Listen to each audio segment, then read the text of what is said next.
Bonjour les amis, c'est Gilbert, je suis toujours à Pattaya en Thaïlande et j'ai toujours 72 ans. Aujourd'hui je suis dans un Cessna 152 et je vais décoller depuis l'aérodrome de Saint-Crépin qui se trouve dans les Hautes-Alpes. Je vais vous montrer où, si on peut voir la carte. Voilà, alors je vais vous montrer où est Saint-Crépin. Donc vous voyez, Saint-Crépin c'est ici. C'est à côté de Briançon, Grenoble est ici, pour vous situer à peu près. Donc ce sont les Hautes-Alpes, Briançon est dans les Hautes-Alpes, et notre vol va se faire donc de Saint-Crépin jusqu'à, on essaiera d'aller soit à l'Alpe d'Huez, soit près de Grenoble pour atterrir à Grenoble. Voilà. Je ne sais pas encore, j'ai pas encore décidé. Ça dépendra du temps qu'on mettra pour y aller. Bon, pourquoi j'ai décidé d'être sur cet aérodrome? C'est parce que l'un d'entre vous m'a demandé de lui dire si je voyais une tour, une énorme tour, immense tour, sur l'aérodrome comme lui. Alors, ce qu'on va faire, c'est qu'on va sortir de l'avion pour regarder. Donc voilà cet aérodrome. Et moi, personnellement, je ne vois aucune grosse tour sur sur cet aérodrome. Donc ce problème ne viendrait pas du jeu, mais peut-être d'une scène additionnelle que notre ami aurait mis dans son jeu, parce que moi, je ne vois rien qui ressemble à une tour ici. Bien, eh bien nous allons pas tarder à décoller, on va d'abord mettre l'avion en route, et puis nous irons sur la piste, par ici, et puis on décollera, comme ça, voilà. Alors, si on veut, l'avantage de cette FSPM VFR Map, c'est que ça nous indique pas mal de choses. Ça nous indique d'où vient en fait le vent déjà. Donc le vent, vous voyez, le vent il est pratiquement nul ici aujourd'hui. Hein, voilà. Et donc la direction, il vient du 225, mais peu importe puisque de toute façon il est nul. Donc on va pouvoir décoller dans le sens le plus simple, c'est-à-dire qu'on va s'arrêter au seuil de piste et puis qu'on va décoller. Parce que vous voyez qu'il n'y a aucun vent. Hein. Voilà. Très bien. Alors on va y aller. Cette carte, on s'en resservira bien sûr tout le long du trajet. On regardera à l'extérieur et on se guidera sur la carte. Donc c'est du VFR qu'on va faire. Hein. Voilà. Du vrai VFR. Allez, on met en route notre avion. Alors on monte dedans. Et puis on va vérifier d'abord que le, euh, que le parking brake est bien serré. Voilà, c'est le cas.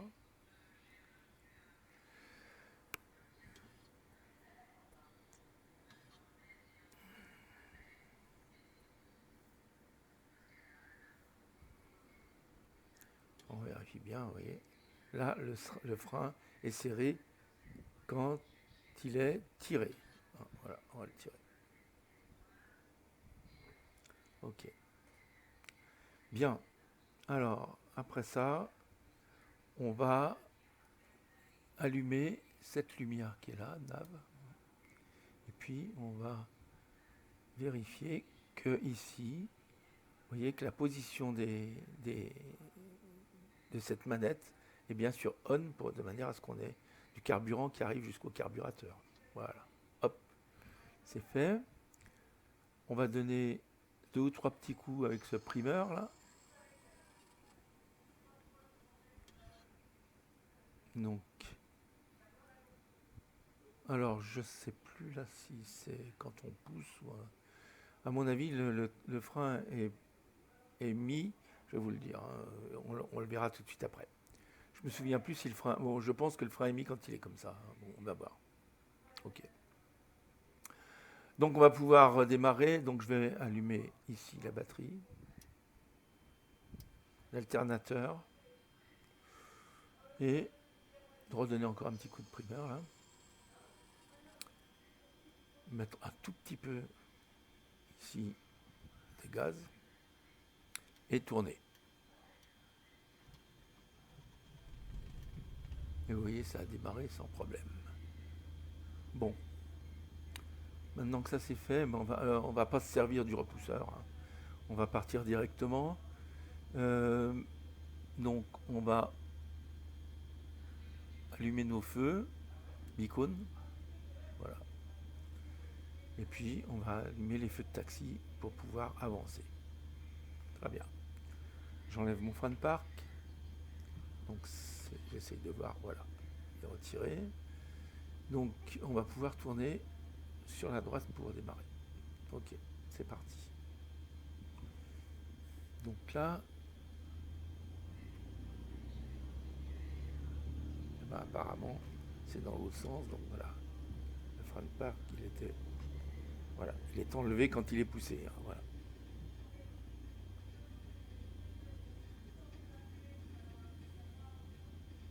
Voilà, on est bien positionné pour le départ et on va avancer.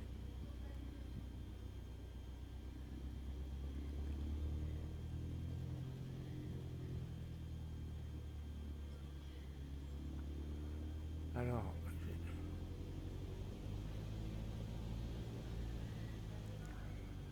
allez, on avance. On va relever un peu notre... Je vais me lever un peu pour voir un peu plus le nez. Voilà.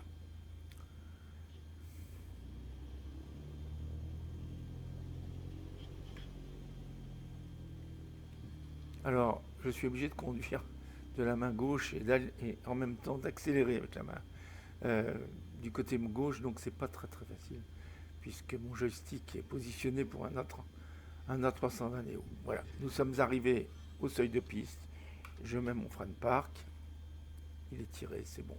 Voilà. Donc, on va vérifier que tout va bien. Je vais me mettre un cran de volet.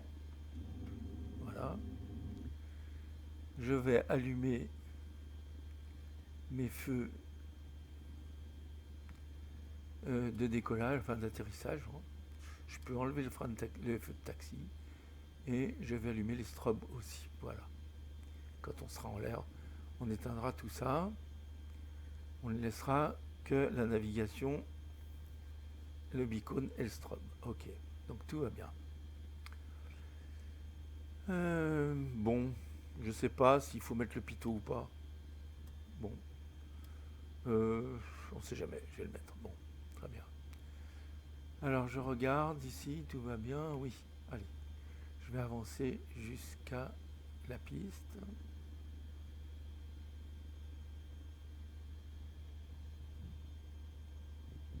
J'enlève le frein. Attendez, là je me suis trompé de bouton là. Une fois de plus, voilà, mes volets sont bien positionnés. J'enlève le frein et j'avance.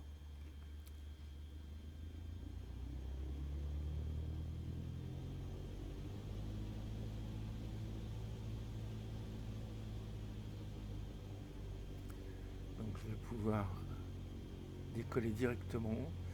Donc le problème avec cet avion, vous savez que moi, je joue toujours avec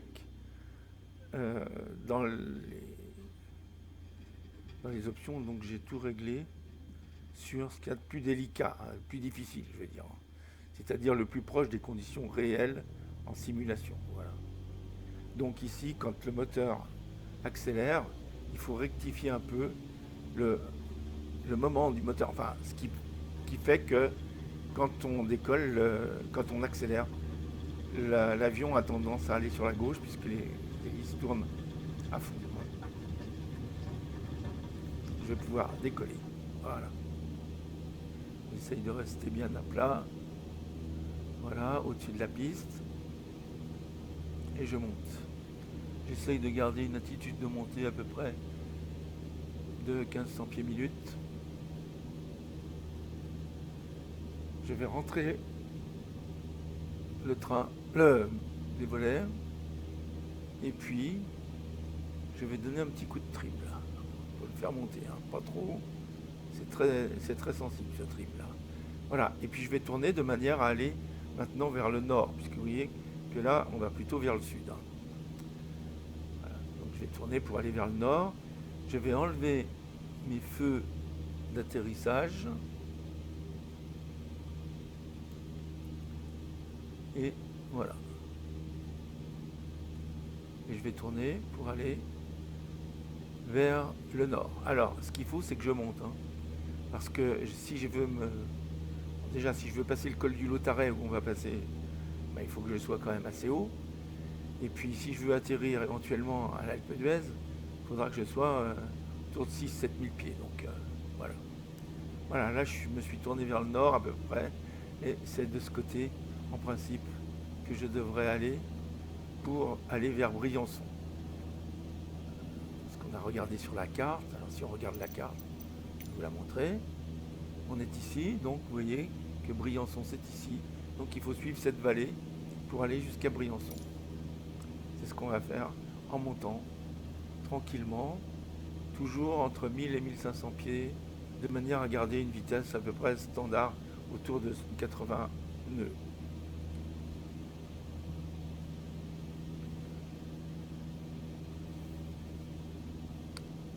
Alors, je n'ai pas piloté cet avion depuis finalement l'époque, il y a un an, où j'ai acheté le jeu. Et donc ça a duré pendant pendant un mois ou deux. J'ai piloté soit cet avion, soit un DA40. Bon, cet avion, je l'ai assez peu piloté finalement, mais j'ai quand même appris à piloter il y a un an en simulation finalement, sur Flight Simulator avec cet avion, comme la plupart d'entre vous, je pense. Voilà. Puisque c'est l'avion qui sert sur Flight Simulator à l'entraînement, à apprendre. C'est un avion école. Donc. C'est un avion par rapport au Cessna 172 que j'ai piloté il y a peu avec vous, avec son Garmin 1000. C'est un avion qui est plus facile à piloter et qui est surtout beaucoup plus doux. Ses réactions sont plus tranquilles. Il est plus doux à piloter. Par contre, c'est pas un avion, d'après ce que je comprends, qui peut aller à des altitudes très hautes. Voilà. Donc je vois qu'ici, je suis à plein régime. Je vais essayer de faire décroître un peu mes gaz de manière à soulager un peu le moteur. Voilà, je vais régler à peu près par là, de manière à ce que je reste dans le vert, mais sans aller jusqu'au rouge, et que je continue cependant à monter, puisque c'est quand même ce que je dois faire. Voilà, donc je vais prendre cette vallée qu'on voit ici, pour aller à Briançon. Donc je vais lire un petit peu, regarder la carte quand même, pour être sûr. Voilà, c'est bien ça. Ok.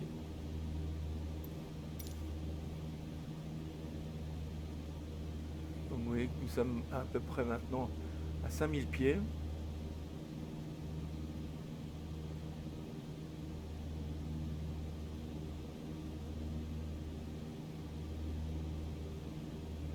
Donc il faut faire attention parce que les montagnes se rapprochent vite. Vous voyez. Et là on passe, il n'y a pas de problème, c'est bon. Ok. On va sortir un peu de l'avion pour voir. Voilà. Voilà le paysage que l'on a en dessous de nous. Quand même majestueux.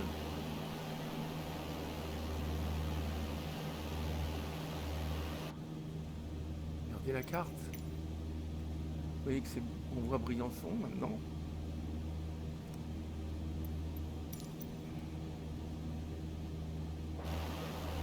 Voilà Briançon.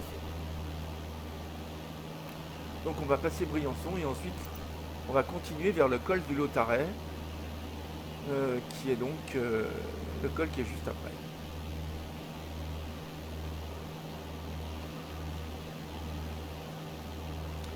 Et qui sépare donc Briançon, le col que l'on doit franchir quand on est en voiture ou à pied, le col que l'on doit franchir pour passer de Grenoble à Briançon. Quand on vient de Lyon, il faut donc passer par ce col, qui est un col qui est très enneigé l'hiver en principe, et qui est souvent fermé l'hiver, hein. En tout cas, qui est fermé la nuit, l'hiver, ça c'est sûr.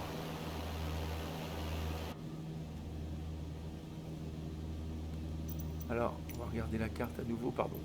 Celle-là. Celle-ci, voilà. Donc la carte, vous voyez. Si on se rapproche un peu pour voir, on a Briançon. Ici, on voit Puy-Saint-Vincent, hein, sur le côté. On va passer donc à notre gauche, il y aura Puy-Saint-Vincent, là. Puy-Saint-Vincent, qui est un endroit que je connais bien, puisque à l'époque, quand j'étais jeune marié, j'allais avec ma femme, on allait l'hiver ou l'été d'ailleurs,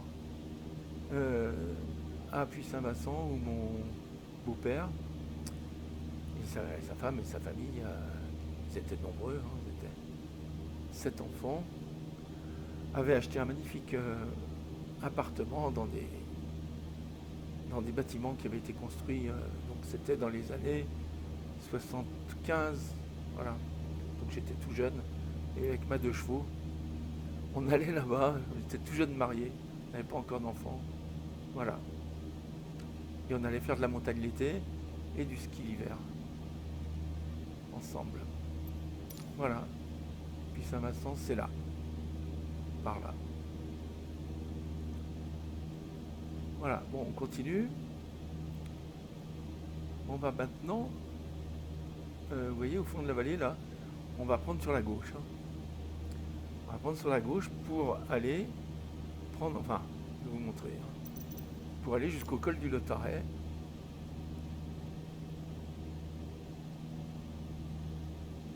Je vais faire descendre la carte.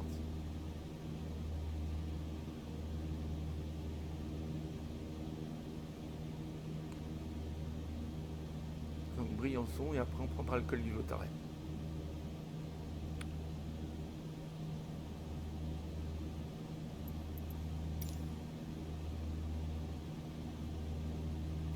Donc notre avion monte tranquillement, on a mis un peu de trim, ce qui fait qu'on n'a même pas besoin de le pousser, il monte tout seul là. Je suis pas complètement à fond des manettes là, mais je peux freiner un petit peu encore, voilà, je pense. Voilà, donc ma vitesse, je vais me maintenir autour de 80 nœuds, ça devrait aller.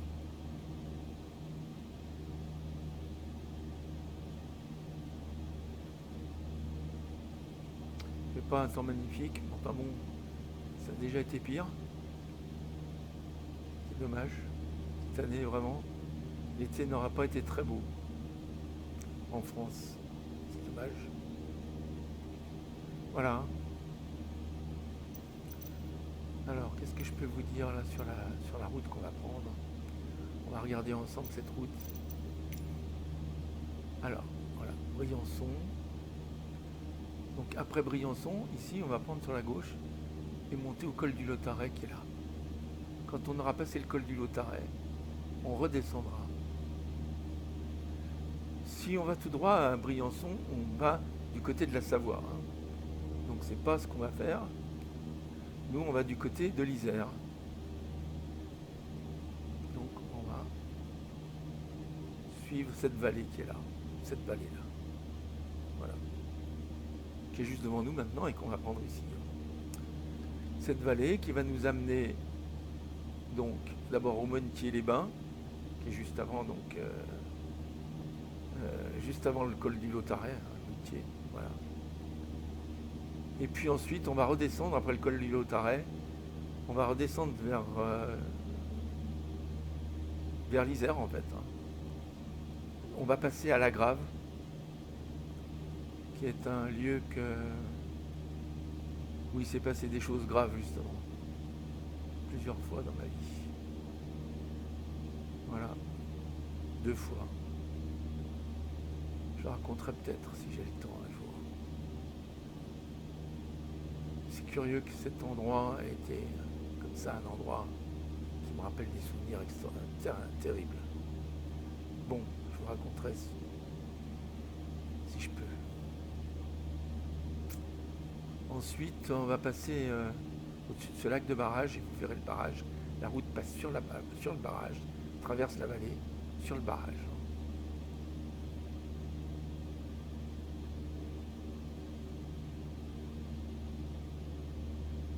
Vous voyez le Chambon, c'est le barrage du Chambon. Donc voilà, on a pris la vallée ici pour aller. Je vais vous montrer l'avion, il est là. On vient de passer Briançon, j'aurais dû vous montrer Briançon quand même. Ça aurait été la moindre des choses, voilà. On vient de passer Briançon qui était là. Et on continue. Vers le col du Lautaret qui est là.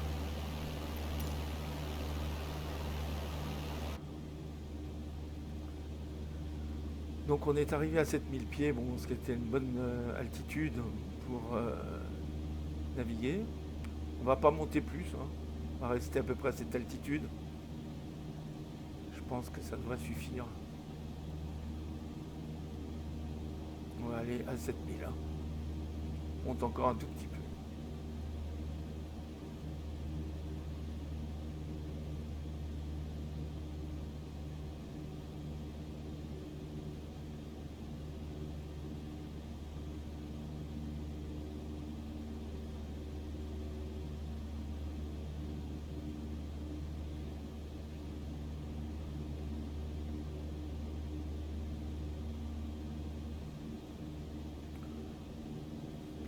Regardez la carte à nouveau. Vous avez vu que ce FSPM permet de se téléporter si on est pressé. Bien, vous cliquez quelque part et vous faites téléporter. Votre avion va se retrouver à la même altitude avec les mêmes caractéristiques qu'ici, mais à l'endroit où vous aurez cliqué. Ce qui est quand même bien pratique si on veut réessayer plusieurs fois la même chose. Hein. Voilà.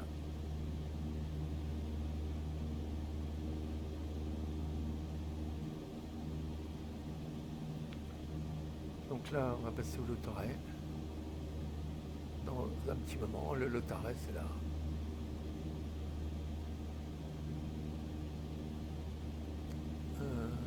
Le Lautaret. Alors, je n'ai pas les... Oui, bon. La ligne de séparation des eaux, je pense qu'elle est là. Alors, il y a marqué le Lozelle. Hein. Je pense que c'est par là, le Lautaret. Je vous le montrerai. Je vous le montrerai plus tôt. Alors là, notre avion est un peu plus instable parce qu'on passe vraiment entre les montagnes.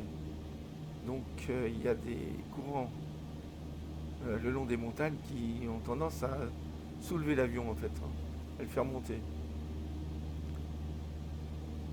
Alors on va continuer à monter un petit peu. Mais là on est à une altitude qui est correcte pour l'instant. Voilà. Alors je vais essayer de me rapprocher, je ne sais pas si on voit bien. Faut quand même que je regarde ma route où je vais. Donc voyons, on va descendre. Voilà le col du Lautaret, il est ici exactement. Donc on n'y est pas encore pour l'instant. Alors il est ici le col du Lautaret. Et nous on est encore loin, on est là. Vous voyez qu'il faut, c'est là. On passe au-dessus du Bonnetier. Alors tout ce que vous voyez là, ce sont des départs de balade hein, en montagne. Je me suis beaucoup baladé par là. Ici, il y a des vaches, vous voyez ici. Ça, les vaches, c'est le pied des excursions pour les grandes montagnes qui sont au-dessus. Hein. Là, alors, on peut regarder. Hein. Alors, je vais sortir de l'avion pour vous montrer. Vous voyez ces grandes montagnes là. Ben, les vaches, c'est dans ce creux là. C'est là qu'on est au pied des excursions pour aller au sommet de ces montagnes. Et il y en a qui sont difficiles à gravir. Hein. Tout ça, c'est difficile à gravir. Alors, je vous dirais que si j'ai des souvenirs à la grave, c'est beaucoup parce que c'est difficile à gravir. Vous voyez, dans la grave, il y a gravir. Alors, il y a gravir et grave. Grave comme creux et gravir comme partir du creux pour arriver en haut.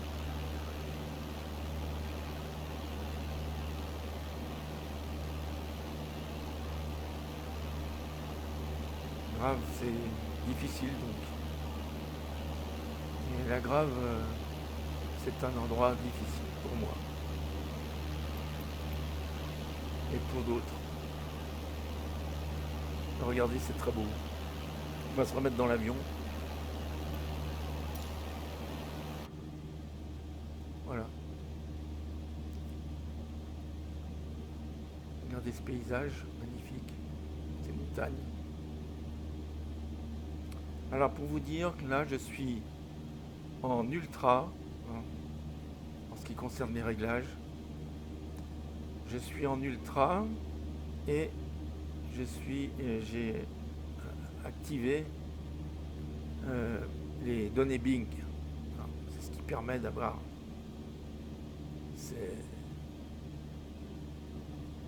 ce rendu qui est très beau.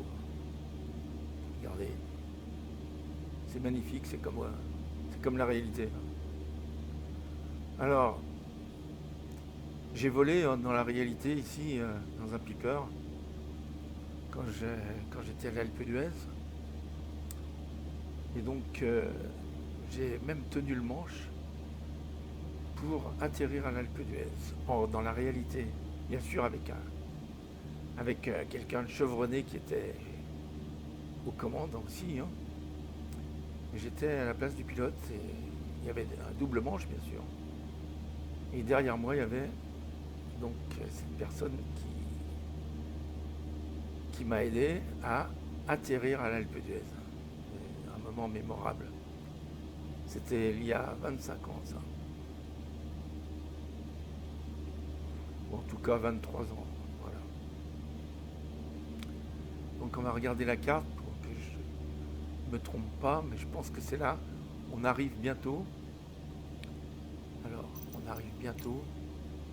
Vous voyez, on va arriver, on y est, ça y est. Ici. Donc ici, vous voyez ces maisons. Eh bien, c'est le col du Lautaret, avec la route qui passe ici. Col qui est très enneigé, avec ma 2 chevaux. J'y passais parce que je partais de Lyon après le travail, donc assez tard. Et la route est coupée la nuit, hein, c'est interdit de la prendre, mais j'arrivais pile avant la limite. Et quelquefois juste après la limite, mais je passais quand même. Je me souviens avec ma 2 chevaux. Et quelquefois, ça m'est arrivé de passer dans les congères et d'avoir beaucoup de chance. Parce que ici, c'est une route. La neige peut la recouvrir en quelques minutes et le vent peut faire des congères extrêmement grosses et extrêmement dangereuses en fait. Voilà. Donc on vient de passer le Lautaret, maintenant on va redescendre de l'autre côté Bourdoisan maintenant. Bourdoisan, qui est l'endroit où on va se rendre pour aller jusqu'à l'Alpe d'Huez. En fait, on va aller au-dessus d'Auris, qui est sur le côté droit donc, de cette vallée. Et Auris fait partie donc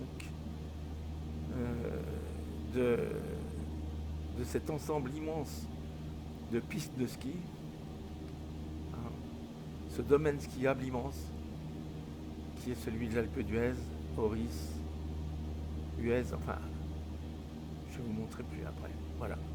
Donc là, on va descendre et on va descendre vers un barrage que je vais vous montrer sur la carte, qui est ici. Vous voyez, ici, qui est le barrage du Chambon. C'est le lac Chambon. Lac du Chambon ou lac Chambon. Bon, le lac du Chambon. Et la route passe sur le barrage pour le traverser là. Voilà. Et donc, on voit très très bien le dénivelé qu'il peut y avoir quand on passe en voiture. Le dénivelé du barrage qui est, bien sûr, très haut puisqu'il retient l'eau dans toute cette vallée là. Voilà. Donc, on continue. Voilà, on va passer à la Grave. Donc, la Grave, c'est un endroit de sinistre mémoire pour moi. je vais vous montrer la Grave quand même. Si je pouvais voir l'église de la Grave, ça me serait très agréable. Voilà, voilà la Grave, ici. Et voilà son église, vous la voyez? Voilà l'église de la Grave. Bien. Pourquoi je vous parle de ça? Parce qu'à la Grave, se sont passées deux choses terribles dans ma vie. Terribles. J'avais 16 ans, j'avais 17 ans, 18 ans à peu près. Et j'avais ma première petite amie qui s'appelait Carole. Et bon, c'était une petite amie encore assez platonique. Et elle est partie un hiver avec des amis, passer un week-end, ou plutôt une semaine, là, à côté de la Grave, vers donc du côté de Briançon pour faire du ski. Ils étaient 5 dans une voiture. Et malheureusement, leur voiture, ils étaient trop nombreux déjà pour la voiture. Et ils étaient 5 dans une voiture qui n'était pas très grande. Et leur voiture a glissé sur le verglas et s'est abîmée. Ici, bien sûr, vous voyez, il y a des torrents et puis il y a des endroits où il y a des appics. La route passe au-dessus du torrent et à plusieurs dizaines de mètres. Donc la voiture est tombée dans le ravin. Enfin, et malheureusement, là, tout le monde, personne n'en a réchappé. Voilà. Et donc je suis passé à la Grave. Ça, c'est la première chose triste qui m'est arrivée dans ma vie, à la Grave. Vous voyez, comme ce mot grave, qui veut dire aussi tombe, a quelque chose de sinistre dans ma tête. Et deuxième chose, il y a exactement, je vous disais que il y a 25 ans, au moment où j'ai volé en avion, là, un jour je reçois un appel d'une amie qui était une amie d'enfance, avec laquelle mes parents, enfin c'était la fille d'amis de mes parents, avec laquelle on allait en vacances régulièrement à Megève, donc en Haute-Savoie, quand j'étais petit, j'avais 7-8 ans, de 8 à 10 ans, pardon. 8-12 ans à peu près, voilà, ça a duré à peu près ce temps-là. Et cette amie qui s'appelle Pascal, bien sûr s'était mariée, tiens voilà le barrage du Chambon, là. On le voit bien. S'était mariée avec un homme super d'ailleurs, qui était un fou de montagne, et qui avait emmené donc sa femme là-dedans aussi, qui aimait beaucoup la montagne, donc ils étaient des gens chevronnés, hein, qui escaladaient des montagnes très très difficiles, en cordée, en barappe, etc. Bon. Un jour, cet homme, donc, le mari de mon ami, là, est parti avec sa fille de 16 ans, c'était il y a 25 ans ça. Et malheureusement, il a dévissé alors qu'ils étaient en cordée, et seule sa fille a réussi à rester accrochée à la paroi, et lui est tombé dans le vide mais s'est arrêté, donc a été arrêté par la corde, et elle a réussi à assurer la corde et à ne pas tomber. Bon. Mais elle était dans une passe très très délicate, tellement délicate. Bien sûr, les secours ne sont pas venus, la nuit a commencé à arriver, et le père qui était au bout de sa corde a dit à sa jeune fille donc qu'elle ne pourrait pas tenir très longtemps, et elle le savait aussi. Elle lui a dit: la seule solution pour t'en sortir, puisque toi, si tu arrivais à te décrocher de moi, tu pourrais t'en sortir. Et donc, j'ai demandé de couper la corde. Et j'étais à la Grave, ici, puisque ça s'est passé juste à côté d'ici, dans cette église, et c'était cette jeune fille qui racontait cette histoire pendant la cérémonie d'enterrement de son père. Je vous promets que c'était extrêmement dur, voilà, extrêmement dur, mais extrêmement beau aussi, voilà. Alors on est arrivé là. Maintenant, vous voyez, on arrive à Oris-en-Noisan et on est bientôt à l'Alpe d'Huez. Vous voyez, Oris est là, Huez est là, l'Alpe d'Huez est là. Et nous, on est là. Donc on va aller du côté d'Oris.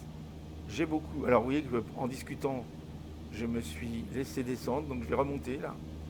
Je ne vais pas pouvoir aller directement. Il faut que je remonte. Voilà. Donc je remonte. Voilà. Alors on a quitté la grave là. Maintenant on va passer. Et je vois qu'il y a du soleil maintenant à l'Alpe d'Huez. Et bien tant mieux. En tout cas, le ciel est dégagé au-dessus de nous. Ce qui nous fait du bien. Et on va voir si on peut se poser à l'Alpe d'Huez.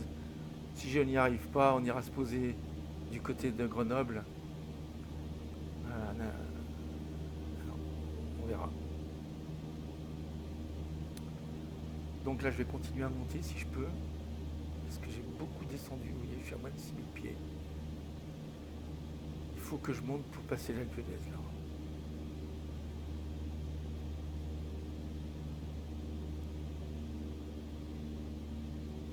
Donc je vais donner un peu de gaz pour monter plus vite là. Vous voyez, quand on n'est pas attentif, quand on parle. On ne fait pas attention et c'est pas bon. Voilà. Donc voilà l'Alpe d'Huez que vous voyez là-bas. On va y arriver bientôt. Hein. C'est l'Alpe d'Huez que vous allez voir là.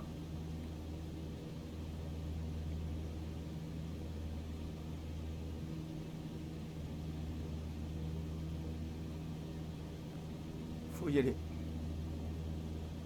Là, on passe au-dessus d'Oris là. Hein. Et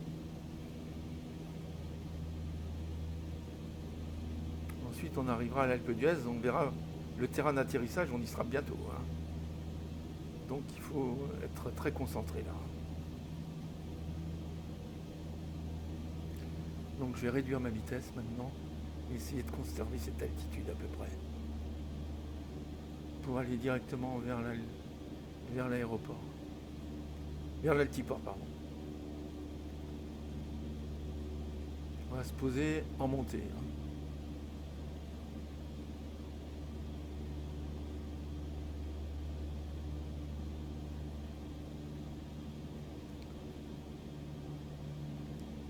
Donc je vais repérer l'aéroport, je le vois, vous le voyez, il est là, là. Donc je vais baisser la vitesse, je vais mettre un camp de volet.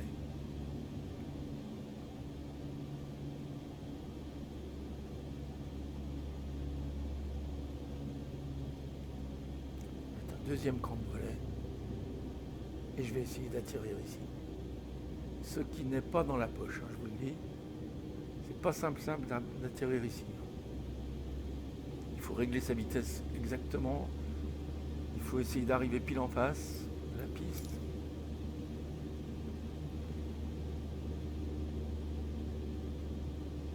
Voilà la piste. Et je n'ai pas du tout l'habitude de cet avion. Je ne sais pas où prendre mon repère sur le nez de l'avion pour savoir où est le moment où on est dans l'axe. Voilà, on est un peu haut. Faut que je descende.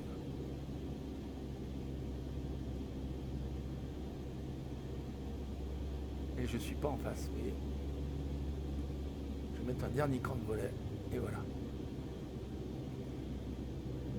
Donc je ne sais pas si je vais y arriver, hein, je vous le dis tout de suite. C'est pas dans la poche du tout là.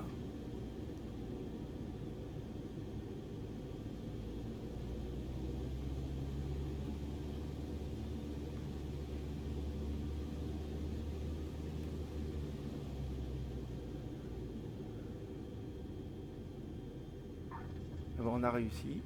Je vais essayer de rester sur la piste. Je vais accélérer pour monter jusqu'en haut parce que ça grimpe là. Voilà.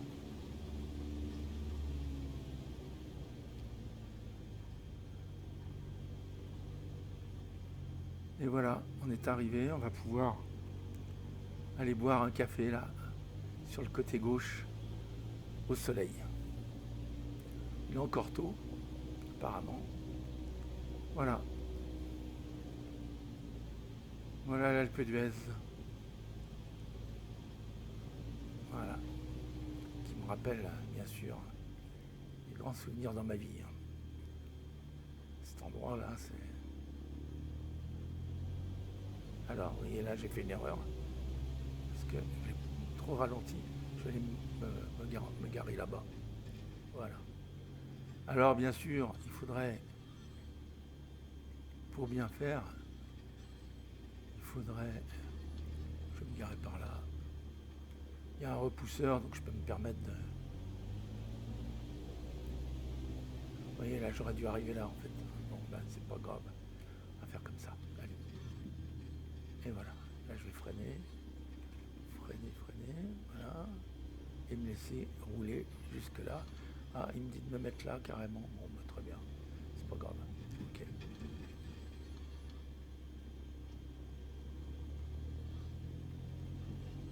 Ça va être difficile, hein.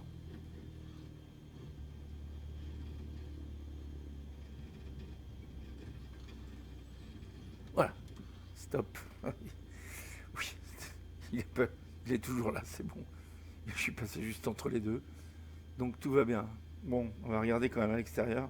J'ai bien peur que je- Oui, c'est ce qui me semblait. J'étais un peu près là, hein. Bon, c'est pas grave, ok. Heureusement, on n'est pas dans la réalité. Allez, eh bien écoutez les amis, on est arrivé à l'Alpe d'Huez. On va regarder l'altiport, hein. Alors bien sûr, c'est pas exactement comme ça. Mais la disposition est comme ça. Mais ici, vous avez une grande terrasse. Là où je me suis garé, vous avez une grande terrasse où on peut prendre le café au soleil et à midi, ou l'apéritif à midi si on a envie. Ici, là. Et c'est un endroit extrêmement agréable. Voilà. Allez les amis, à très bientôt. Et voilà, c'était pour notre ami qui m'avait demandé de lui dire s'il y avait une tour sur l'aéroport de Saint-Crépin. Eh bien, il n'y en a pas. Voilà. Allez, à bientôt les amis.